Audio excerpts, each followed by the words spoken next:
नमस्कार मित्रांनो, CKAG युनिव्हर्समध्ये तुमचं हार्दिक स्वागत आहे. माझे जे सबस्क्रायबर आहे त्यांचे खरंच मनापासून धन्यवाद. माझा चॅनल बघतात, त्याला प्रमोट करतात. खरंच त्यांचे मनापासून धन्यवाद. आजचा एक नवीन व्हिडिओ घेऊन आलो आहे. आमच्या आयुष्यातील एक सुंदर क्षण, जे की बेबी शॉवर दिसते तुम्हाला, म्हणजेच माझ्या बायकोचं डोहाळे जेवण आम्ही घरी आयोजित केलेलं आहे. त्यासाठी तुम्ही बघू शकता सर्व पदार्थ, स्वीट्स, फ्रूट्स वगैरे आणलेले आहेत आम्ही. काय काय दिसतंय तर पपई आहे, चिकू आहे, केळी आहेत, नारळ आहे. त्यानंतर काही स्वीट्स पदार्थ असतात, फरसाण असतं. असे जे जे लागणारे पदार्थ आहेत, जे की आपल्या हिंदू संस्कृती आणि महाराष्ट्रीयन पद्धतीने केले जातात, हे तुम्ही बघू शकता. आता त्याची सजावट चालू आहे, कारण थोड्याच वेळात आम्ही आमचा कार्यक्रम चालू करणार आहोत, माझ्या बायकोचा ओटी भरण्याचा. हे बघा, आमचे काही मित्र आहेत छोटेसे, ते रांगोळी काढत आहेत. हिचं नाव आहे, रांगोळी काढणाऱ्याचं गुड्डी म्हणतात, तिला एवन फॉरेनी म्हणतात, कारण फार स्टायलिश आहे ती. प्रेमाने तिला सर्व गुड्डी म्हणतात. फार चांगली रांगोळी काढतात. आणि आजूबाजूची छोटी मुलं बघा तिचं अनुकरण करताना आणि थोडंसं चित्रीकरण करताना मी. तुम्ही बघू शकता, रांगोळी फार छान पद्धतीने सजवत आहे. हा आणलेला आहे नाश्ता सर्वांसाठी.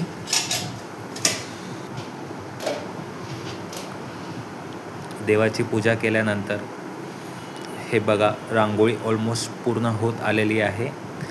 ही फार कामाची मुलगी आहे, आमची चांगली फ्रेंड आहे, आमची पडोसी आहे ही. तर छानपैकी रांगोळी काढलेली आहे, सुंदर रांगोळी बघू शकता तुम्ही. आणि आता माझ्या बायकोची चालू आहे तयारी सजण्याची. साडी वगैरे घातली आहे तिने, आणि त्याच्यानंतर याला काय म्हणतात मलाही माहीत नाही, पण सजावटीच्या गोष्टी आहेत. कर्णफुले, ही आमच्या दारातली पपई बघा, सर्व पपईनी भरलेली आहे. फार मोठं झाड झालेलं आहे. असे छोटी छोटी झाडं लावली आहेत आम्ही, चिकूची, केळीची. एक प्रकारे फार्म हाऊसच आहे आमचा. आता तुम्ही बघू शकता, काही रिलेटिव्स वगैरे येत चाललेत, काही येऊन बसलेले आहेत, आणि माझी बायको तयार होते. ही जी दिसते ती माझी सासू आहे. हे सर्व रिलेटिव्स वगैरे आता आलेले आहेत. जास्ती मोठा कार्यक्रम न करता आम्ही फार छोटा कार्यक्रम केलेला आहे, कारण माझ्या बायकोचा चालू आहे 9वा महिना. पण हौसेला काही मोल नसतं, त्यासाठी हा कार्यक्रम करण्याचं ठरवलं आम्ही. आणि बघू शकता, बायको नटत चालली आहे, आणि आम्ही बाहेर त्या सर्व गोष्टींची आता मांडणी चालू झालेली आहे. ज्या पद्धतीने आम्ही ती फळे, स्वीट्स वगैरे मांडलेली, ज्या पद्धतीचा रिवाज आहे त्या पद्धतीने सर्व गोष्टीचा बेत चालू आहे आमचा.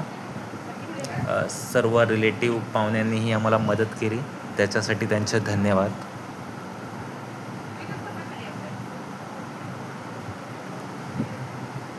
काही क्षण सुंदर असतात, त्यांची आठवण ठेवण्यासाठी हा व्हिडिओ बनवला जातो मित्रांनो.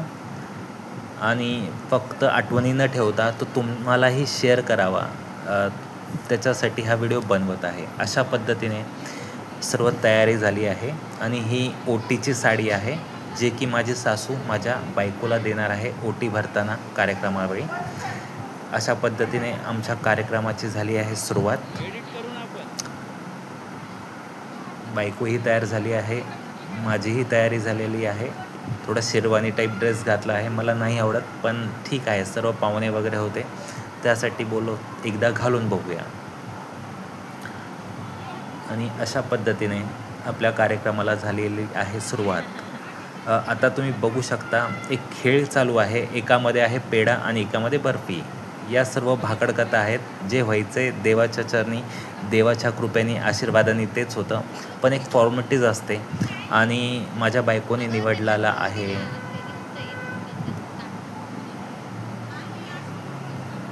पेढा. पण मित्रांनो, पेढा असो की बर्फी असो, म्हणजेच मुलगा असो की मुलगी असो, दोनही समान आहे आजच्या डेटला. प्रत्येकजण आपापलं कर्तव्य पार पाडतात. मुलामुलींमध्ये कोणताही भेदभाव कधीच करू नये. जेही असेल, आपल्याला काही आनंदाची बातमी भेटते त्याच्यामध्येच खुशी मानली पाहिजे, कोणताही भेदभाव न करता. अशा पद्धतीने बघा सर्वजण कार्यक्रमामध्ये सहभागी झाले आहेत, लहान मुलं पण आहेत. कार्यक्रम झाल्यानंतर आम्ही गरमागरम नाश्ता मागवला होता. सर्वांनी त्याचा आनंद घेतला आणि सर्व आपापल्या घरी